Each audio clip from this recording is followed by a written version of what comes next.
मन में आया आपको उस तरह से इसका उत्तर देना है। फेल पास वाला मामला तो नहीं है। नहीं नहीं इसमें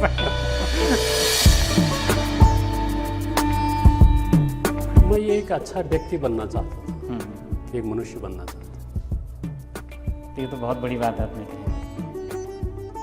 प्रेम एक खुला मैदान है, तो वो जो दूर की यात्रा है, प्रेम वही यात्रा है जो दूर की यात्रा है, एक माइलेज तय करती है। एक विचार जैसे दूर तक जाता है, उसी तरह प्रेम भी दूर तक जाता है। प्रेम स्त्री पुरुषों का संबंध ही प्रेम नहीं है, स्त्री और पुरुष के बीच ही प्रेम नहीं है। जितने भी जड़ चेतन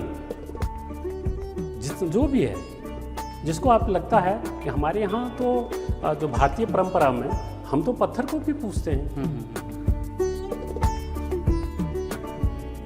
श्रोताओं को नमस्कार, आपका स्वागत है केदार स्क्रिप्ट के पॉडकास्ट सीरीज़ में, जिसमें हम बात करते हैं शिक्षा की, कला की और समाज के ऐसे लोगों के साथ जिनकी आवाज़ एक बदलाव का रास्ता दिखाती है। आज हमारे साथ हैं हिंदी के सम्मानित नाम डॉक्टर हरिसुमन बिष्ट।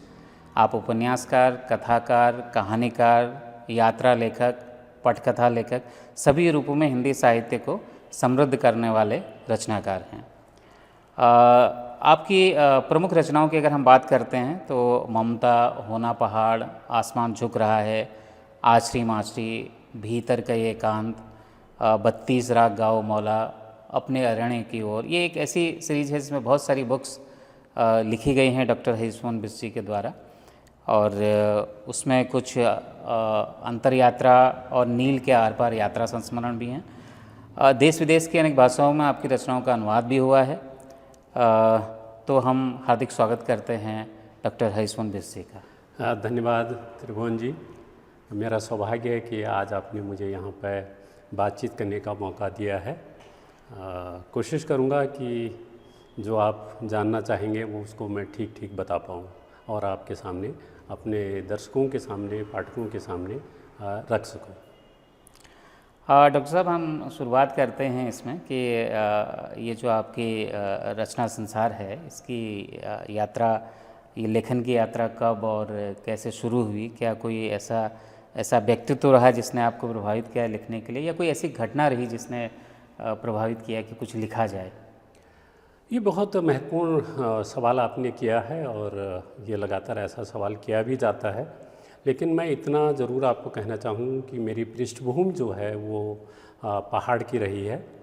पहाड़ यानी कुमाऊँ का क्षेत्र जो अपने में प्राकृतिक रूप से बिल्कुल समृद्ध है, और मानिला जैसा पिकनिक स्पॉट वहाँ पर है, रामगंगा जैसी खूबसूरत नदी वहाँ पर है। वहाँ एक छोटे से गांव में मेरा जन्म हुआ, और मेरा जो गांव है वो एक ज़माने में, एक समय में सांस्कृतिक रूप से काफ़ी समृद्ध था, और उस समृद्धि ने ही मुझे रास्ता दिखाया और मैं आगे बढ़ा हूँ।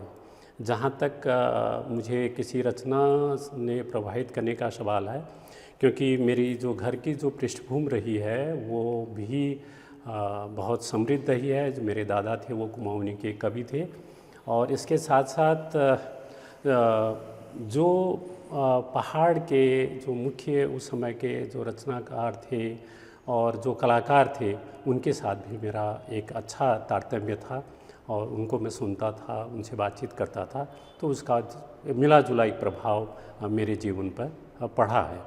और जब मैं 12वीं तक अपने गांव में रहा, 12वीं पास करने के बाद जब दिल्ली शहर चला गया, तो उस दौरान मुझे जो साहित्य पढ़ने को मिला वो रूसी साहित्य पढ़ने को मिला, और जिसमें टॉलस्टॉय है, दोस्तोयेवस्की है, कुपरिन है, इन तमाम बड़े रचनाकारों को मैंने पढ़ा था। और मैं बार बार कहता भी हूँ, एक उपन्यास है बाबर जिसने मेरी सोच को बदला, एक दूसरा उपन्यास है कुपरिन का गाड़ी वालों का कटरा, जिसने पूरे मेरे वैचारिक जो विमर्श मेरे भीतर था उसको बदल दिया था। इन तमाम रचनाओं का प्रभाव मेरे जीवन पर रहा और मैं इसमें अग्रसर होता गया। तो डॉक्टर साहब, जैसे आपकी जो रचनाएं हैं, अगर उनकी हम बात करते हैं तो पहाड़, प्रकृति और लोक संस्कृति का जिक्र उसमें बार बार आता है जी।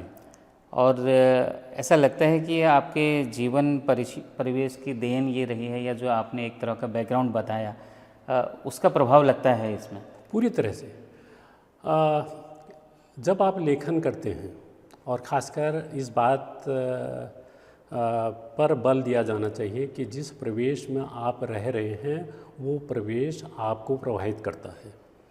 आप पहाड़ से जुड़े हैं, यहाँ प्रकृति है, समृद्ध प्रकृति है, हिमालय है, तो आपकी सोच भी उसी के अनुकूल बनती जाती है। और यदि आप नदी के किनारे हैं तो आपके रचनाओं में जो प्रभाव पड़ेगा वो नदी की तरह का जो प्रभाव है, उसके चारों तरफ जो परिवेश निर्मित होता है उसका प्रभाव पड़ता है। यदि आप रेगिस्तान की तरफ रह रहे हैं तो रेगिस्तान में भी एक जीवन बसता है, वो जीवन को आप समेटने की कोशिश करते हैं, उसको जानने की कोशिश करते हैं।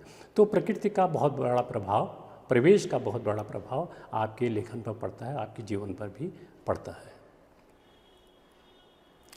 डॉक्टर साहब, जब आप जैसे कोई उपन्यास या कहानी जब लिखना शुरू करते हैं जी, तो इसमें क्या ये किसी विचार से इसको शुरू करते हैं, या कोई पात्र आपके दिमाग में पहले आता है वहाँ से इसको शुरू करते हैं? तो कैसे ये एक ताना बाना आप बुनते हैं नए उपन्यास का? एक्चुअली यह है कि लेखन एक सहज प्रक्रिया तो नहीं है, बहुत कठिन प्रक्रिया से आपको गुजरना पड़ता है। लेकिन सवाल यह है कि लेखन की शुरुआत कैसे हुई, आप यही कहने जा रहे हैं? नहीं, मेरा प्रश्न ये है कि आप जब लिखते हैं तो आप क्या मतलब किसी पात्र को दिमाग में रख के? वही मैं बात उसी बात पर मैं आ रहा हूँ। जो सवाल यह है कि आप लेखन की शुरुआत कैसे करते हैं, क्या कोई प्रभाव आप पर है? तो वो तो मैं कह चुका कि पूरे प्रकृति का प्रभाव और पूरे पहाड़ का प्रभाव मेरे जीवन पर भी है, मेरे लेखन पर भी है। अब सवाल यह है कि पहाड़ पर और लोग भी रहते हैं और भी जीवन बसता है, क्या वो सब लेखन करते हैं? नहीं करते हैं।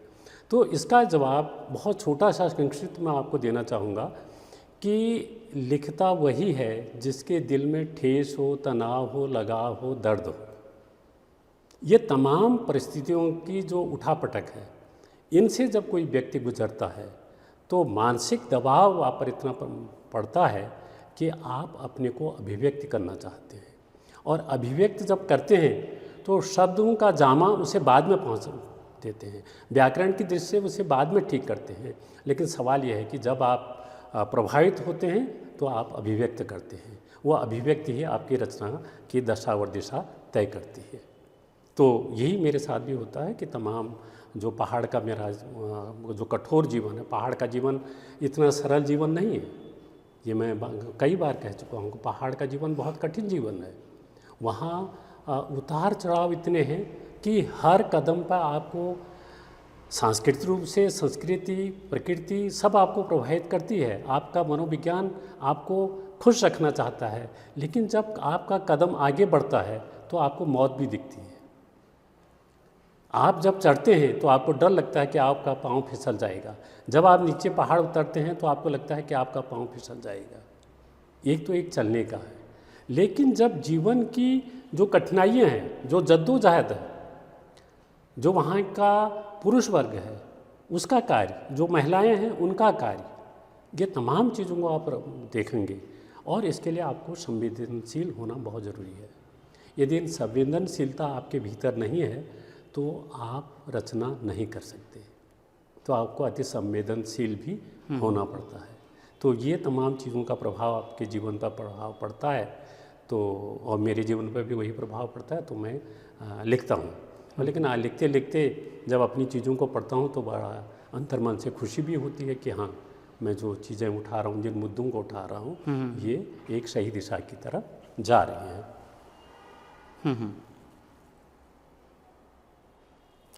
तो जब हमने अभी ये चर्चा करी कि शुरुआत कहाँ से या किस तरह से होती है, और अभी मैं देख रहा हूँ कि आपका एक ये नया उपन्यास आया है, हवाओं में घिरा आदमी, ये जो आपका उपन्यास है, मैं बहुत उत्सुक हूँ जानने के लिए कि ये इसका विचार आपके मस्तिष्क में कैसे आया। और जो मेरा पहला प्रश्न था कि इसमें कोई ये कहें कि पात्र जो है वो पहले आपके ध्यान में आया इसमें, या कहीं आपके कोई कहानी चलती रही और आपने उसको फिर विस्तार देते रहे और तब जा कर के हवाओं में घिरा आदमी इसका जन्म हुआ?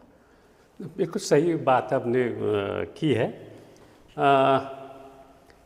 थोड़ा सा मैं अपने जो पृष्ठभूमि है उसकी तरफ जाऊं तो इस उपन्यास को लिखने की जो शुरुआत हुई बड़ी अजीब तरह की है, विचित्र है वो घटना। आपने सुना होगा कि पहाड़ की या कुमाऊं की एक लोक गाथा है, राजूला मालवशाही। हाँ, उस पर तो आपने एक बहुत अच्छा नाटक भी आपने लिखा। मेरा नाटक भी है और उस पर फिल्म भी बनी है। हाँ हाँ हाँ। और दूसरा हरुहीत हैं जिनकी लोक गाथा है। ये दोनों लोक गाथाओं का जो जन्म है, जो उद्भव है, वो मेरे पाली पछाऊ से ही है। विराट मेरे वहीं क्षेत्र है, रामगंगा के किनारे, और हरुहीत का जो क्षेत्र है वो भी रामगंगा के किनारे है। ये बचपन से मुझे ये कहानी, ये लोक गाथा मुझे सुनने को मिल रही थी और मेरे जीवन में मैंने इसको कई बार समझने की कोशिश की कि आखिर हमारे इस क्षेत्र के जो राजा महाराजा, जो प्रतिष्ठित व्यक्ति थे, वो विवाह के लिए उत्तर की दिशा की तरफ रुख क्यों करते थे। वह हरुहीत हैं, वो भी मालू के लिए जाते हैं, लिपु लेक से आगे जाते हैं, भोट तक जाते हैं। वैसे ही मालूशाही हैं, वो राजूला के लिए भोट की तरफ जाते हैं। आखिर क्यों, ऐसा क्यों हुआ? एक युवा होने के नाते मेरे मन में एक उत्सुकता थी ये कि यार मैं भी एक प्रतिष्ठित घर का होता, मेरे पास भी साजो सामान और समृद्धि होती, तो मैं भी उत्तर की दिशा की तरफ जाता और वहाँ से खूबसूरत पत्नी ले आता। बहुत संक्षिप्त में आपको बात कहूँ, लेकिन ये कहानी मुझे बहुत उद्वेलित करती रही। और मैंने, जब आप कह रहे हैं कि मैंने इस पर किताब लिखी, और उसको लिखने के बावजूद, जबकि उसको बहुत मंचित भी किया गया है, उस पर फिल्म भी बन चुकी है, मुझे लगता है कि अभी भी उस पर काम किया जाना चाहिए।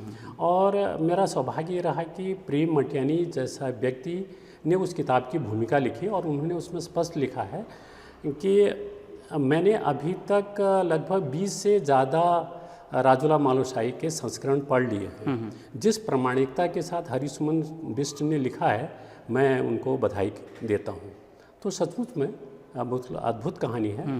आज भी यदि मैं राजूला मालवशाही की कहानी को पढ़ता हूँ, हमारा दुर्भाग्य ये है कि इस कहानी को राष्ट्रीय स्तर भी अभी नहीं मिल पाया, अंतर्राष्ट्रीय स्तर पर भी नहीं पहुँच पाई। यदि ये कहानी आगे आती है, चर्चा में आती है, थोड़ा बहुत पर्वतीय कला केंद्र ने, मोहन उप्तेजी जी ने इस पर काम किया था, उसको प्रतिष्ठित तो किया कुछ उसमें, लेकिन यदि इस कहानी को पूरा प्रचार प्रसार मिलता है तो ये कहानी दुनिया की श्रेष्ठ प्रेम कहानी है। बिल्कुल। ऐसा श्रेष्ठ प्रेम मैं क्यों कह रहा हूँ, दावे के साथ कह रहा हूँ कि उनका समर्पण है, उनका प्यार है, किस तरह वो विपरीत परिस्थितियों में वो जीते हैं और उसके बाद भी आगे कहानी बढ़ती है। तो ये जब कहानी मेरे दिमाग में थी तो मुझे ये धुन थी कि मुझे भी भोट जाना चाहिए। और ये संयोग से आज के ये जो सोशल मीडिया है, प्लेटफॉर्म पर, फेसबुक पर मेरा किसी से संपर्क हो गया और मुझे लगा कि ये उसी भोट की रहने वाली हैं जिस भोट को मैं जीना चाहता हूँ। आप जब ये भोट की बात कर रहे हैं तो उसके आसपास का जो क्षेत्र है, क्योंकि पता नहीं बहुत सारे लोग भोट समझ भी पा रहे हैं कि नहीं, मैं भी नहीं समझ पा रहा। हाँ, तो मैं भी नहीं समझ पाया था इसको। हाँ, उसके आसपास का कोई क्षेत्र अगर बताएंगे तो शायद। कुमाऊं का वह क्षेत्र है जो हिमालयन बॉर्डर से लगा हुआ है, जो तिब्बत से लगा हुआ है। यहाँ एक खास जनजाति के लोग भी रहते हैं और वो बहुत समृद्ध, उनकी सांस्कृतिक परंपरा बहुत संस्कृत जो है समृद्ध है, वो वहाँ रहते हैं। और उनका जो जीवन है वो, यदि आप भारतीय जीवन को, शेष भारतीय जीवन को देखेंगे, उससे बिल्कुल भिन्न किस्म का है। तो उसको देखने की मेरी उत्सुकता थी बचपन से ही, तो मैंने देखा। और दूसरा ये कारण था कि जब वो भोट से वो लोग जब वहाँ high altitude, Himalayan high altitude में बर्फ़ गिर जाती थी तो वो नीचे पहाड़ों से नीचे उतर आते थे, वो रामगंगा तक भेड़ें लेकर वो जाते थे, उनका व्यापार करते थे। ये कहानी भी मेरी थी जिसमें मेरा उपन्यास आचरी माचरी है। तो ये अब मूल मुद्दा जो हम बात कर रहे हैं हवाओं पर घिरा आदमी की, तो मैं भोट और भूटान में अंतर जानना चाहता था। तो जब उस लड़की से मेरा फेसबुक पर बात होती है तो मैं उसको भोट का ही समझ बैठता हूँ, और राजूला मालुशाही का जो एक भव्य दिव्य जो चित्र है, फोटो है, वो मेरी आंखों में उतर आता है और मेरी कोशिश रहती है कि मैं भोट जाऊँ। तो भोट जाते जाते मैं भूटान पहुँच जाता हूँ। बाद में पता लगता है कि वो लड़की भोट की नहीं भूटान की है। जबकि इतिहास ये कहता है कि भूटान की जो जड़ें हैं वो भोट से मेल खाती हैं, क्योंकि वो सारा जो पीरियड था वो बौद्धिज्म का वो प्रभाव वहाँ भी है और वहाँ भी, ये दोनों तरफ है।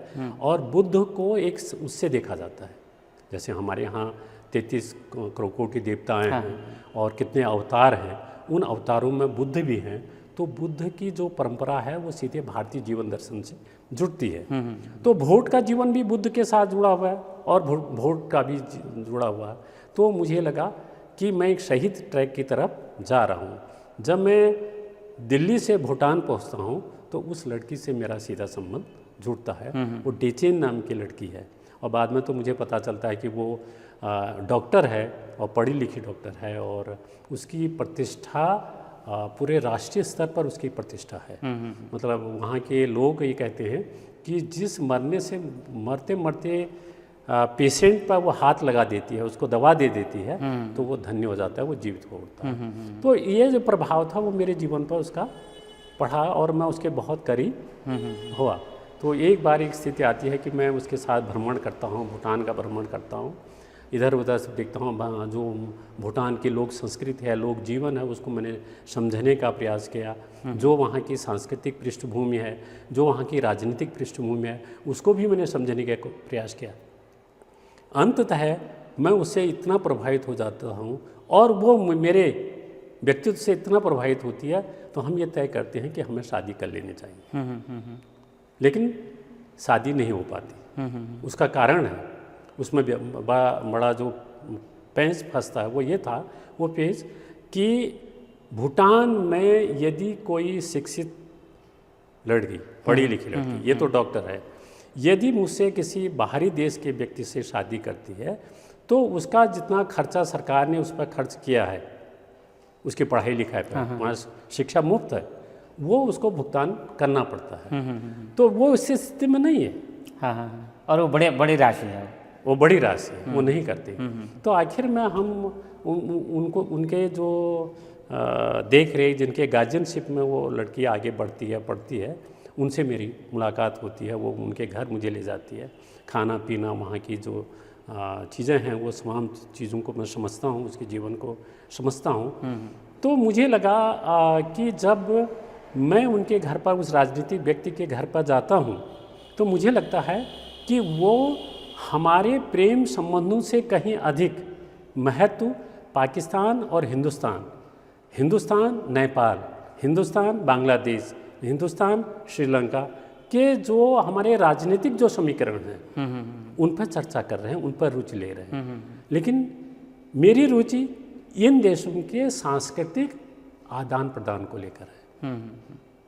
आदान प्रदान के पीछे वही तर्क है कि मैं उस लड़की को चाहता हूँ। तो आखिर में ये तय होता है कि वो भी हार जाती है, राजनीतिक हार होती है एक तरह से।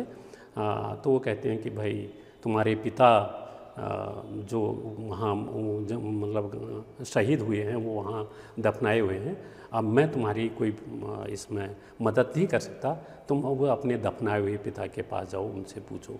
ये बहुत बड़ा आघात उस लड़की के दिल पर पहुँचता है।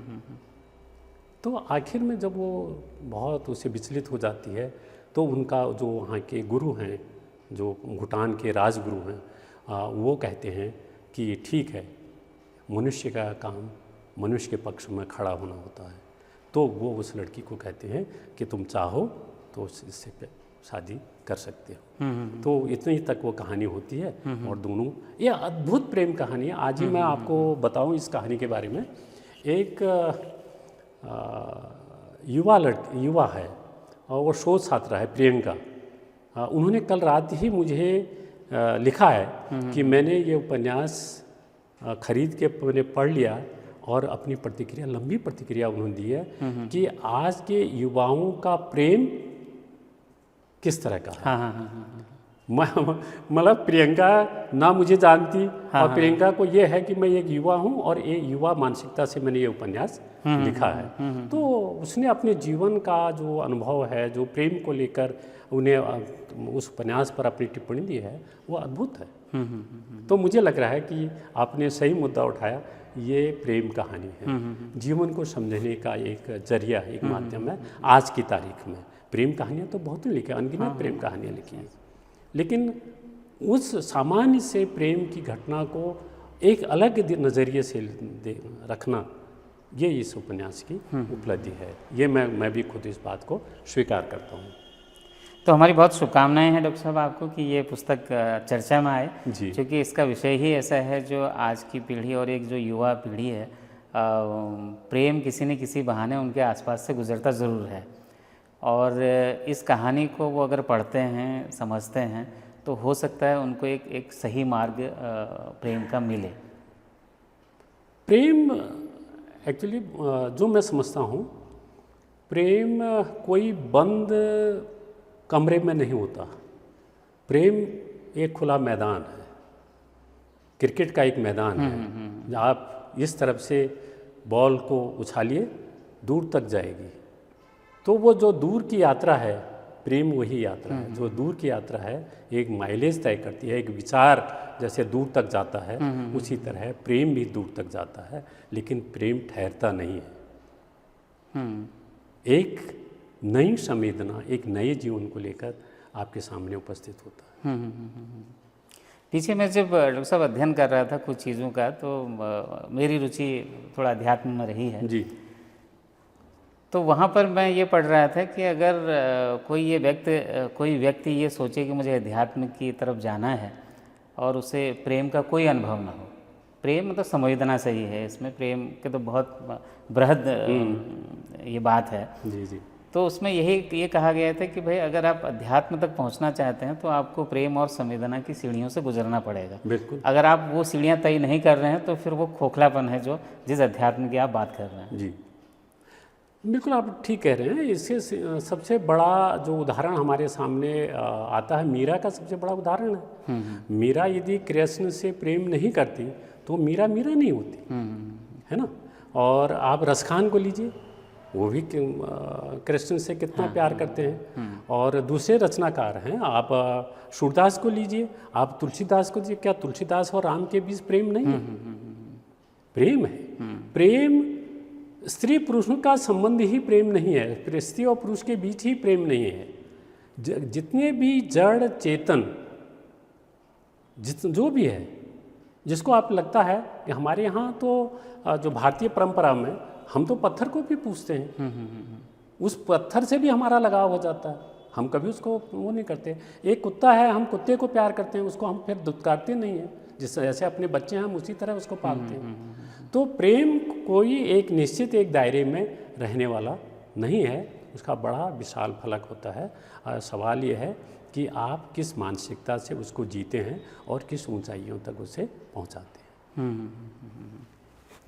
डॉक्टर साहब, पीछे आपका एक उपन्यास आया था, भीतर का एकांत। जी जी, मैंने पढ़ा हो। अच्छा। और सच कहूँ तो मुझे पहली बार में वो समझ नहीं आया। अच्छा। और मुझे वो 2 बार पढ़ना पड़ा। तब मुझे ऐसा भी लगा कि आपके लेखन की शैली या आपके जो विचार हैं वो किसी फिलॉसफी या दर्शन को लेकर भी रहते हैं। जी। और दर्शन का मुझे लगता है कि एक अच्छा खासा प्रभाव आपके रचना पर भी पड़ा है। उस बारे में कुछ अगर आप बताएंगे तो।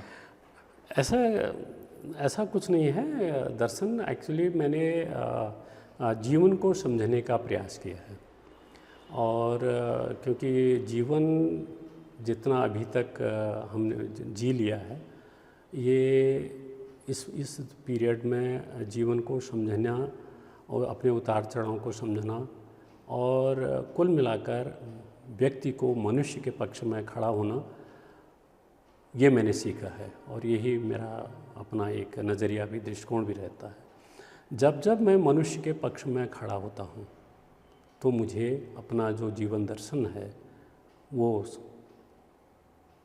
अपने आप ही स्वतः ही वो आ जाता है। उसको ऐसा नहीं है कि मैंने कोई धार्मिक पुस्तक पढ़ी हो, मैं किसी मंदिर, मस्जिद, गुरुद्वारे में जाता हूँ, ऐसा नहीं है। जो अंतर मन से प्रस्फुटित होता है जीवन को लेकर, मनुष्य के पक्ष में, जीव जंतुओं के पक्ष में खड़े होकर आप बात करते हैं, तो वही आपका जीवन दर्शन है, जीवन को समझने का एक प्रयास है। और यही प्रयास मैंने 32 राग गाओ मौला उपन्यास में मैंने किया है।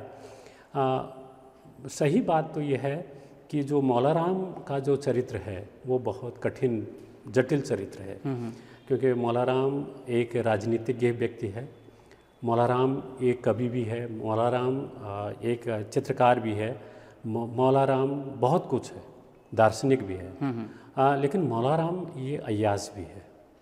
उस पीरियड में जब राजा महाराजाओं अय्याशी करते थे तो उनके जो नीचे के जो शागिर्द होते थे वो भी अय्याशी करते थे। एक का लेवल ऊंचा होता था, परिष्कृत होता था, दूसरे का लेवल थोड़ा सा कम होता है, थोड़ा सा बंद कमरे में होता था।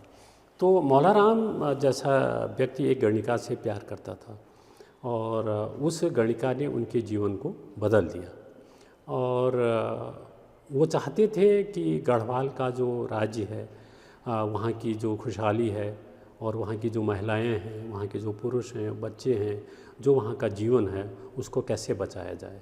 क्योंकि जो राज्य था, राज्य की जो परिस्थितियाँ थी, वो गोरखाओं ने कुछ इस तरह उसको सामने रख दिया था कि ना कुछ करते बनता था और ना मरते बनता था, ये स्थितियाँ पैदा होती थी। तो ऐसे में मौला राम का उदय होना और आगे आना, अपने समाज के पक्ष में खड़ा होना, ये बहुत बड़ा मौका था उनके लिए और उन्होंने उस जीवन को जिया भी।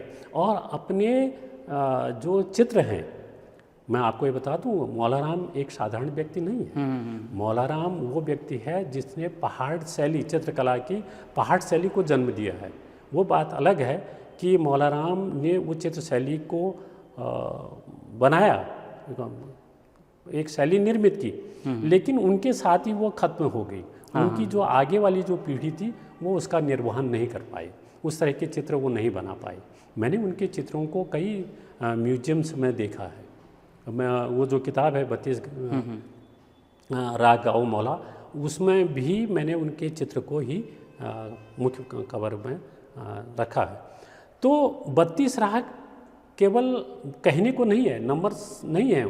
32 राग जीवन के जितने राग हैं, और ख़ासकर इस उपन्यास में मैंने जीवन के जो 9 रस हैं इस उपन्यास में रखने की कोशिश की है।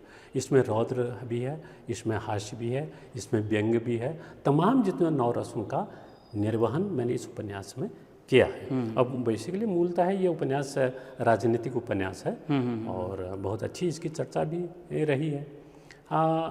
और विशेषकर मैंने जो इसमें केंद्र में रखा है वो मौला के जीवन को और उनके अंतर्द्वंद को रखने का प्रयास किया है ना। इससे मैंने नहीं किया। कला पर तो लगभग मुझे भी खुद आश्चर्य होता है कि मैं मौला पर जो उनकी कला को लेकर जो संवेदनाएं मेरे भीतर जाग रही हैं, जिनको मैं अभिव्यक्त कर रहा हूँ, एक बार मैं भी हिल गया था कि मैं कहीं गलत तर्क तो नहीं दे रहा कला को लेकर, लेकिन उसको लोगों ने बहुत पसंद किया। और नाटक उपन्यास को लेकर तो मुझे काफ़ी डर भी लगा था कि कहीं गोरखा लोग इससे नाराज़ हो जाएंगे, लेकिन नेपाली के और अंग्रेजी के प्रतिष्ठित लेखक हैं मन प्रसाद सुब्बा, उन्होंने आछरी माछरी का मेरा अनुवाद भी अंग्रेजी में किया था, इंग्लिश में किया था। उन्होंने जब इस पर नेपाली में लिखा, वो ऐसी बाढ़ आ गई कि नेपाल में भी ये उपन्यास बहुत चर्चा में आ गया, लोगों ने इसे पढ़ा। अब तो नेपाली में भी इसका अनुवाद आ रहा है, आने वाला है। हाँ, आने वाला है। और नेपाली के एक रिनाउंड राइटर हैं भीष्म उप्रेती, वो इसका ट्रांसलेशन कर रहे हैं। वो मेरे 2 उपन्यासों का ट्रांसलेशन कर रहे हैं। एक आछरी माछरी का, वो तो कहते हैं कि ये आछरी माछरी तो कुमाऊं की है या नेपाल की है, इसमें कोई फ़र्क नहीं है, क्योंकि हमारे रूट बीटी के संबंध पहले से ही हैं, हमारे सांस्कृतिक संबंध पहले से हैं। तो इससे मुझे समझने में कोई दिक्कत नहीं है। हाँ, मौला राम को लेकर एक क्षण के लिए उनको ज़रूर लगा था कि कहीं मैं उनके नज़रिए से उपन्यास को तो नहीं रख रहा हूँ, लेकिन बाद में ये पता चला, उन्होंने कहा कि नहीं, इसमें बहुत बैलेंस करके लिखा है। और जैसा मन प्रसाद सुब्बाद ने लिखा कि गोरखाओं को अपना, नेपाल के लोगों को अपना यह इतिहास भी पढ़ना चाहिए, इसलिए ये उपन्यास बहुत चर्चा में आ गया। बहुत अच्छा सर। ये उपन्यास के बारे में मैं अदरवाइज़ भी जानना चाह रहा था। जी जी। आपने इस बारे में बताया। और एक आपकी रचनाओं में महिलाओं के अधिकारों को लेकर के, उस पर भी आपने बड़ी सहजता के साथ और सजगता के साथ और बड़ी ताकत के साथ अपनी आवाज़ रखी है अपने उपन्यासों में। जी, उस बारे में भी कुछ बताइए आप। ये और उसमें तो मुझे लगता है कई जगह तो आप विवाद आपके पास पहुंच जाते हैं या आप विवादों के पास पहुंच जाते हैं इन कुछ विषयों को लेकर के। एक्चुअली ना, तो सही मायने में यह है कि कोई भी रचनाकार ये नहीं चाहता कि उसकी रचनाओं पर कोई विवाद हो। कोई भी रचनाकार, आज तक भूतो न भविष्यति, कोई ऐसा नहीं चाहता। और कोई रचनाकार ये भी नहीं सोचता, उसको गलतफहमी भी नहीं होती कि वो जो लिख रहा है उससे बड़ी क्रांति आ जाएगी। आज तक दुनिया का कोई इतिहास उठाकर देख लीजिए, कोई किसी रचना ने क्रांति तो नहीं की है। हाँ, लोगों के समझ को थोड़ा सा आगे विकसित करने का प्रयास जरूर किया है। तो आछरी माछरी उपन्यास की पृष्ठभूमि भी मेरे पहाड़ की ही है, और ख़ासकर रामगंगा के आर पार का जो जीवन है उसको लेकर। और जैसे मैंने पहले भी जिक्र किया, भोटिया लोग अपनी भेड़ें लेकर रामगंगा पेट पड़ाव के लिए आते थे। वहाँ एक लड़की के जीवन को लेकर है। लड़की के जीवन के सहारे मैंने आज़ादी के बाद भारत की महिलाओं की जो स्थिति है उसको अभिव्यक्त करने की कोशिश की है। समझ रहे हैं? ये उपन्यास केवल एक प्रेम हाँ, और ये तो बहुत चर्चा में चर्चित उपन्यास रहा है। ये तो बहुत चर्चा में, कितना इसका अनुवाद हो इसका तो बल्कि मैं जब दिल्ली में इसका नाटक देखा था मैंने, जी जी इस पर आई थिंक कई नाटक भी दिखाए गए हैं आछरी माछरी पर, तो वो बहुत प्रभावित करता है। कुछ लोग तो मेरे नाम से नहीं जानते मुझे, वो तो कहते हैं कि आछरी माछरी वाला। हाँ, ये कहते हैं आछरी माछरी वाला, तो वही आछरी माछरी है। तो कुछ लोगों को ये भी होता है कि ये आछरी माछरी क्या शब्द है। तो कुछ लोग जो हमारे पहाड़ के लोग हैं जो आछरी के संबंध में जानते हैं, वो इसको आंचरियों से जोड़ लेते हैं। आंचरियाँ जो खेट पर्वत पर रहती हैं, देव कन्याएँ हैं जो देव हैं, उनसे जोड़ लेती हैं, लेकिन ऐसा नहीं है। लेकिन वो जो लड़की है वो खेट पर्वत की जो कन्याएँ हैं, देव कन्याएँ, उनसे भी कम सुंदर नहीं है, उतनी ही सुंदर है। और मैं आपको ये भी इसके साथ पहले जोड़ दूं अपनी बात पूरी करने से पहले, जब इसका नाटक हो रहा था और कास्ट सिलेक्शन कर रहे थे, तो जो डायरेक्टर थे हेमपंत जी, तो मैंने कहा यार आप नाटक तो कर रहे हैं, लेकिन नाटक वो ना हो कि जिस तरह के नाटक आप लोग करते हैं, और ये जो करैक्टर है इसमें आछरी का, ये करैक्टर मेरी पसंद का होना चाहिए। तो जिसने वो करैक्टर निभाया, भावना पंत है उनका नाम, मैं उनको नहीं जानता था, उनका सिलेक्शन, और जब वो मेकअप करके मंच पर आए तो सहजता से मैंने कह दिया कि ये वही है जो मेरी ड्रीम गर्ल, हाँ, जिसके मैं कल्पना करके ये उपन्यास लिखा गया। और उसने वो भूमिका भी बहुत अच्छी तरह निभाई, और बाद में भी उसके कई शो हुए, उसमें उसने अच्छा रोल उसने किया। तो आछरी माछरी के जीवन को मैं अपनी माँ के जीवन से, अपनी बहन के जीवन से, अपनी भाभी, अपने परिवार के लोगों के जीवन से जोड़ता हूँ। और जो उसमें तुलसा पंत है, तुलसा पंत को मैं आज के जो पुरुष वर्ग है उसका प्रतिनिधित्व करते हुए देखता हूँ। और आज की जो उसमें व्यवस्था है, प्रधानचारी का है, जो चुनाव है, वो आज के राजनीतिक जो उठापटक है, जो समीकरण है, उन समीकरणों के तहत मैं उसको देखता हूँ।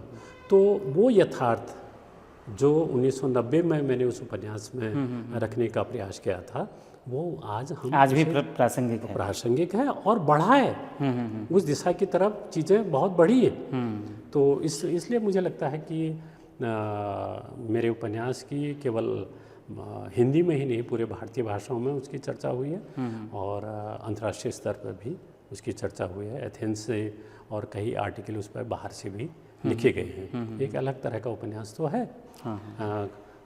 ये बात जब आप पूछ ही रहे हैं तो कमलेश्वर ने तो ये तक कह दिया था कि ये हिंदी का एक माइलस्टोन होगा। और सचमुच में वो उपन्यास ने मेरे को एक लेखक की एक पहचान जरूर दी है। डॉक्टर साहब, आप बहुत लंबे समय तक हिंदी अकादमी से जुड़े रहे हैं और मुझे इस तरह की जानकारी भी है कि आपने अपने उस कार्यकाल में बहुत सारे नवोदित कवियों लेखकों को आगे लाने के लिए बड़ा काम किया। तो हिंदी अकादमी में आपका जो अनुभव रहा, जिस तरह का कार्य आप करते रहे, उस बारे में भी आप ज़रूर कुछ बताएं। हिंदी अकादमी उससे पहले मैं साहित्य अकेडमी में था। समकालीन भारतीय साहित्य जो पत्रिका थी उस पर उसमें मैं काम करता था और मेरा जो लेखन था उस दौरान 1982 में मैंने साहित्य अकेडमी ज्वाइन की थी। 1987 तक मैं साहित्य अकेडमी में रहा। तो उस दौरान जो है मैंने काफ़ी अच्छा लेखन किया। लेखन तो मेरा पहले से 1972 से मैंने लिखना शुरू कर दिया था। तब मेरी काफ़ी कहानियाँ प्रकाशित हो चुकी थी, उपन्यास भी आ चुका था। लेकिन वहाँ की जो मेरे अपने जीवन की सबसे बड़ी उपलब्धि मैं मानता हूँ और मुझे एक सकारात्मक रूप में मैं उसे लेता हूँ कि प्रोफेसर हेमचंद पांडे जी ने रूसी कहानियों का अनुवाद किया था और उस किताब को 1984-85 का सोवियत नेहरू अवार्ड मिला। उसका संपादन मैंने किया था। वो मेरे लिए मेरे जीवन में इतना बड़ा उपलब्धि के रूप में आएगा तो ये मैंने कभी सोचा नहीं था। उसमें मैंने लगभग 15-20 लाइन की एक संपादकीय लिखा है। जिस संपादकीय में मैंने सिर्फ इतना कहा कि किसी भी भाषा से अनुवाद हम यदि हिंदी में करते हैं या हिंदी से हम दूसरी भाषा में अनुवाद करते हैं तो अंग्रेजी के माध्यम से ठीक अनुवाद नहीं मान सकते। होना चाहिए अनुवाद मूल भाषा से दूसरी भाषा में आना चाहिए ताकि जो रचना की जो गुणवत्ता है, जो उसका मूल स्वरूप है, जो उसकी आत्मा है, वो उसमें मौजूद रहे। तो ये जो कहानियाँ थी विक्टोरिया तोकारेव की कहानियाँ, मुझे याद आ गया विक्टोरिया तोकारेव की कहानियों का अनुवाद जब किया और मैंने उसका संपादन किया तो ये पहली किताब है जो मूल रूप से हिंदी में आई है।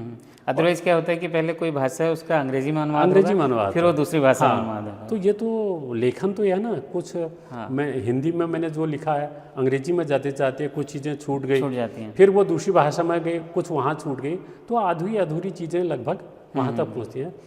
इस संपादकीय को 10 लाइन के संपादकीय को रघुवीर सहाय तब नवभारत टाइम्स के संपादक हुआ करते थे, उन्होंने बड़ा आर्टिकल लिखा था मेरी इस लाइन को लेकर।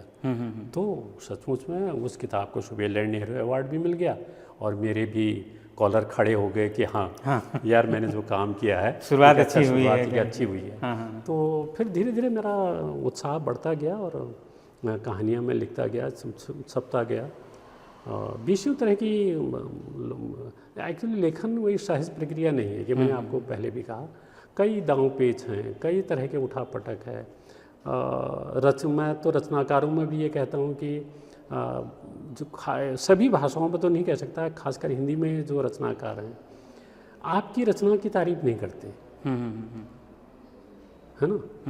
वो आपके सामने ज़रूर कर देंगे लेकिन पीठ पीछे वो कहेंगे यार ये आगे कैसे बढ़ गया, ऐसी रचना ऐसे कैसे कर दी, ऐसा रचनाकार तो दूसरा है उसने भी ऐसा लिखा, जबकि नहीं लिखा होता। या ऐसा विवाद खड़ा कर देंगे कि यार ये तो विवाद वो है। तो ये एक तरह से हिंदी में जो है ये बहुत माइनस है और इसी से हिंदी का नुकसान भी हो रहा। होना ये चाहिए कि वही रचना अच्छी है तो उसको अच्छा कहने की हिम्मत चाहिए, यदि खराब है तो खराब कहने की हिम्मत चाहिए और सामने हो।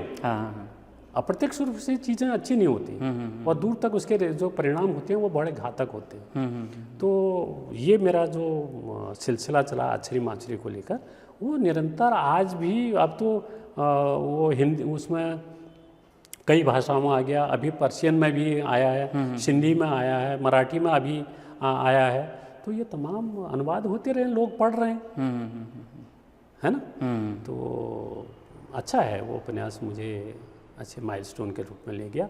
और जहाँ तक हिंदी अकादमी, इंद्रप्रस्थ भारती के बारे में भी आप उसका भी आपने लंबे समय तक संपादन किया, तो वो साहित्य अकादमी से ना, वो हिंदी अकादमी की पत्रिका है इंद्रप्रस्थ भारती, और उसकी शुरुआत ही मैंने की थी।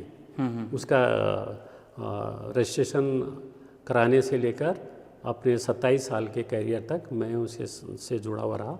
और एक साहित्य की अच्छी मैगजीन वो मानी जाती है, उसमें बड़े बड़े रचनाकार उस समय के छपते थे और छपना पसंद भी करते थे। आजकल तो मैंने बहुत दिनों से वो देखी भी नहीं है, निकलती भी है या नहीं निकलती ये मैं नहीं कह सकता, लेकिन वो बहुत सिलसिला अच्छा चला। उसके बाद किसी कारणवश कुछ व्यवधान पैदा हो गया था और मुझे पत्रिका के कार्य से रोक लिया गया था। वो राजनीतिक कारण थे, रोक दिया गया था। तो 1 साल तक मैं बैठा रहा, पत्रिका नहीं निकल पाई थी। बाद में लगा कि नहीं, ये व्यक्ति ऐसा नहीं है, किसी पार्टी पॉलिटिक्स से जुड़ा हुआ नहीं है। वहाँ पर मेरी नौकरी को बचाने में कमल किशोर गोयनका की बड़ी भूमिका है। बेचारे वो, उनका कुछ महीने पहले निधन हो गया। उन्होंने मुझे बताया कि हरिसुम तुम क्या कर रहे हो, तुम्हें इतने सालों से जानता हूँ, तुम्हें पता है जिस व्यक्ति को तुम ट्रेन कर रहे हो ये तुम्हारा उत्तराधिकारी बन रहा है। बताइए ऐसा मूर्ख व्यक्ति मैं कि जो व्यक्ति मेरी नौकरी लेने पर तुला हुआ है उसी को मैं ट्रेनिंग दे रहा हूँ, काम सिखा रहा हूँ। तो मेरी आंखें खुल गई तब। फिर धीरे धीरे की चीज़ें व्यवस्थित होती गई और उसी हिंदी अकादमी में एक साथ असिस्टेंट एडिटर के साथ मेरी नियुक्ति हुई थी। उसके बाद पूरे एडिटर का काम मैंने संभाला। मैं सीनियर अकाउंट ऑफिसर का दे दिया, ट्रेजरर का दे दिया, डिप्टी सेक्रेटरी का दे दिया, असिस्टेंट सेक्रेटरी का दे दिया। 5 पद एक साथ होल्ड करता रहा। ये विश्वास होता है कि कभी कभी ये समाज में गलतफहमियां आपके विरुद्ध पैदा कर दी जाती हैं। सवाल यह है कि उन परिस्थितियों का आप सामना करेंगे। बिना बोले आपकी जीत इस बात में निर्भर करती है कि जो परिस्थितियां आपके सामने खड़ी हो रही हैं आप मौन रहिए। मौन में बड़ी ताकत होती है और मैंने अपने जीवन का लक्ष्य ही बनाया। मैं कभी किसी विवाद में नहीं पड़ता, किसी के प्रतिवाद में नहीं आता, मैं मौन रहता हूँ और अपना काम करता हूँ। एक उपन्यास की मैं ज़रूर आपसे चर्चा करना चाहता हूँ और यदि आप ये कहेंगे कि इस उपन्यास पर आप क्यों बताना चाहते हैं, तो मैं जो पहले ही बता देता हूँ। एक मेरा बहुत सुंदर उपन्यास है। पहले मैं बसेरा के उपन्यास के बारे में बताता हूँ, जो निठारी कांड से जुड़ा हुआ था। हिंदी की पहली रचना है वो।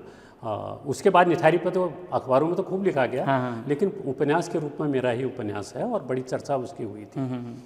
उसमें मैंने निठारी कांड का जो रक्त बह रहा था गलियों में, उसका बहुत कम मैंने उसको उठाया है उसमें।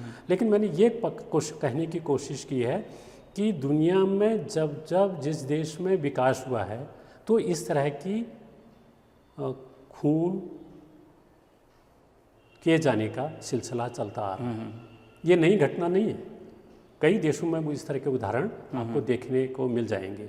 तो जब मैंने इसमें कहा कि भौगोलिक जो वैश्वीकरण के बाद हमारी समाज में जो परिवर्तन आया है 90 के दशक से, उसका प्रभाव हमारे पूरे जीवन पर, हमारे सरोकारों पर, हमारे मूल्यों पर पड़ रहा है। आप खुद सोचिए, आप तो बड़े सजग कवि हैं। 1990 के बाद बहुत तेज़ी के साथ हमारा समाज बदल गया, हमारे रिश्ते बदल गए हैं, में स्त्री पुरुषों के संबंध बदल गए हैं। अब वो पहले जैसे ये नहीं था कि ये पत्नी है और मेरा पति देवता है, वो मूल्य सब बदल गए हैं। आज एकदम हम वैयक्तिक हो चुके हैं और पहले हम बड़े परिवारों में रहते थे, आज हम सिंगल परिवार में, अब तो एक यूनिट में बदलने का प्रयास हम कर रहे हैं। आज के युवाओं को देखो ना, उनसे कहो कि आप कब तक शादी कर रहे हैं या बैचलर हैं, नहीं कहते नहीं, इसी में ज़िंदगी हमारी बहुत खुश है। क्योंकि परिस्थितियाँ आपके युवाओं के सामने भी खड़ी हो गई हैं। बहुत बड़ी चुनौती है जीवन, आज के युवा के लिए जीवन को सुचारू रूप में चलाना आसान नहीं है। हमारे समय की परिस्थितियाँ बिल्कुल भिन्न थी, हमारा सर्वाइव का प्रश्न था। इनके साथ तो युवाओं के साथ तो कदम कदम पर चुनौती है। अपना स्टेटस मेंटेन करना, क्योंकि वो पढ़े लिखे हैं, मुझसे ज़्यादा पढ़े लिखे लोग हैं, दूसरे से ज़्यादा पढ़े लिखे हैं, हर बच्चा क्वालिफाइड है। दूसरी तरह के चैलेंजेस उनके सामने दूसरी तरह के चैलेंजेस हैं। तो ये उपन्यास उस व्यवस्था पर तीखा प्रहार करता है। बसेरा की बात कर रहा हूँ। अब जिसकी मैं चर्चा करना चाहता हूँ, जो जीवन का एक बोध कराता है, वो उपन्यास है मेरा भीतर कई एकांत। और इसका अनुवाद किया है अंग्रेजी में वी.के. जोशी ने, जो अंग्रेजी के कवि हैं और अच्छे अनुवादक भी हैं, उन्होंने किया है। ये उपन्यास क्या है मालूम? एक साधारण घटना है। मैंने एक छोटी सी कहानी लिखी थी और गिरिराज किशोर हिंदी के बहुत बड़े राइटर थे।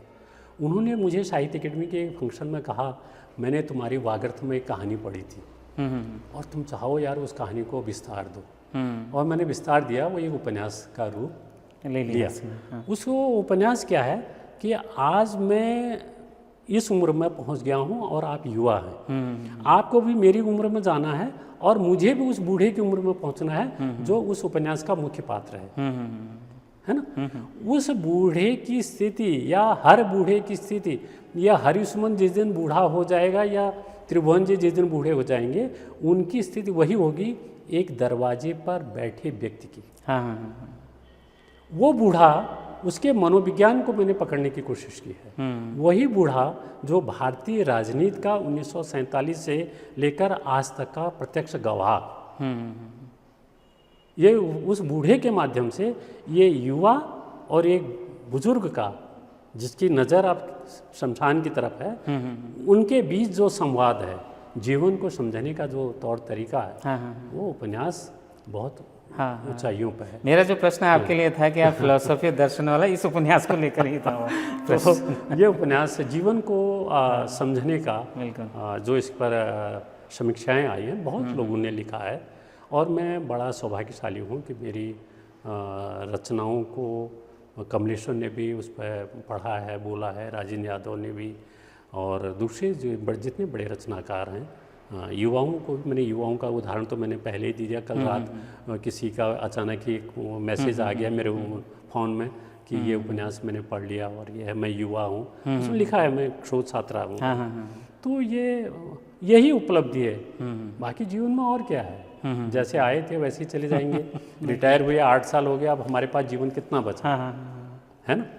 तो ये जीवन में, जो बचे हुए जीवन में यदि मैं और कुछ अच्छा कर जाता हूँ, अपनी पीढ़ी के आगे आने वाली पीढ़ी के लिए कुछ दे जाता हूँ, तो यही मेरी जीवन की सार्थकता और सफलता होगी। नहीं, हम तो चाहेंगे सर आपके शतायु हों और आपका लेखन निरंतर चलता रहे, आप लिखते रहें नए नए विषयों पर जी, और लोगों के बीच वो रचनाएँ आती रहें और लोगों को उनसे प्रेरणा भी मिलती रहे। लेकिन एक पाठक वर्ग तो तैयार हो चुका। जो मेरी कोई भी रचना आती है तो उसको पढ़ते हैं, उसका इंतज़ार करते हैं। अब वो ज़माना नहीं है कि कोई प्रकाशक ये कह दे कि आपकी किताब का तो कोई प्रचार प्रसार नहीं हुआ, कोई पढ़ता ही नहीं है, किताब बिकती ही नहीं। ऐसा कहना बिल्कुल भ्रम की स्थिति है। किताबें बिकती भी हैं, लोग पढ़ते भी हैं। सवाल ये है कि आप उनको परोस क्या रहे हैं। रचना की सफलता इस बात पर है कि जो रचनाकार ने उसमें लिखा है उसका प्रभाव आपकी अंतरात्मा तक पढ़ रहा है कि नहीं पढ़ा, आप उसको आत्मसात कर पा रहे हैं या नहीं कर पा रहे हैं। यदि चीज़ों को आत्मसात आप कर लेते हैं तो वही आपकी रचना की गुणवत्ता की एक सफलता है ना। ठीक है।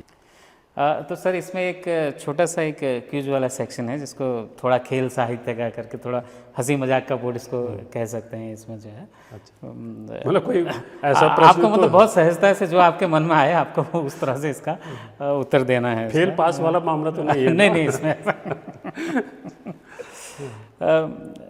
आपकी पहली प्रकाशित कहानी का नाम या कोई ऐसी रचना जब आपको लगा हाँ अब मैं लेखक बन गया? देखिए किसी भी रचना, अच्छा वो है आसमान झुक रहा है। हाँ। उसको लिख करके आपको लगे अब तो मैं जो है एज ए राइटर में मुझे लोग जानेंगे। ठीक है। अगर आपको किसी उपन्यास, जो आपके उपन्यास है उसमें अगर फिल्म बनाने का अवसर ऐसा मिलता है तो कौन सी कृति आप चुनेंगे उसमें से? विद्यासागर नौटियाल ने मेरे उपन्यास आछरी माछरी के लिए कहा था कि एक सफल उपन्यास के साथ साथ यह फिल्म के लिए भी एक महत्वपूर्ण स्क्रिप्ट है। कौन से लेखक या कवि ने आपको सबसे ज़्यादा प्रभावित किया? सबसे ज़्यादा मुझे कुपरिन ने गाड़ी वालों का कटरा और बाबर जो उपन्यास है ऋषि उसने प्रभावित किया था। आपके लिए लेखन का सबसे प्रेरक स्थान कौन सा है? पहाड़ों की शांति या शहर का कोलाहल? नहीं, मैं पहाड़ का व्यक्ति हूँ और पहाड़ के जीवन को ही जीता हूँ और पहाड़ में ही मुझे लेखन में सुख मिलता है। लेकिन लिखा आपने शहर में है। लेकिन मैं पूरा अनुभव करके अपने लेखन का कार्य अपने घर पर करता हूँ और लेकिन उससे पहले मैं पहाड़ पर ही ज़्यादा रहता हूँ। अगर आपको एक शब्द में अपना लेखन का सफ़र बताना हो तो क्या शब्द होगा? अभी यात्रा जारी है। हाँ, बहुत सुंदर, बहुत सुंदर। अगर लेखन न करते तो क्या बनते? मतलब शिक्षक होते, यात्री होते, संगीतकार होते, पॉलिटिशियन होते, क्या होते? मैं ये एक अच्छा व्यक्ति बनना चाहता था, एक मनुष्य बनना चाहता। तो ये तो बहुत बड़ी बात आपने कह दी।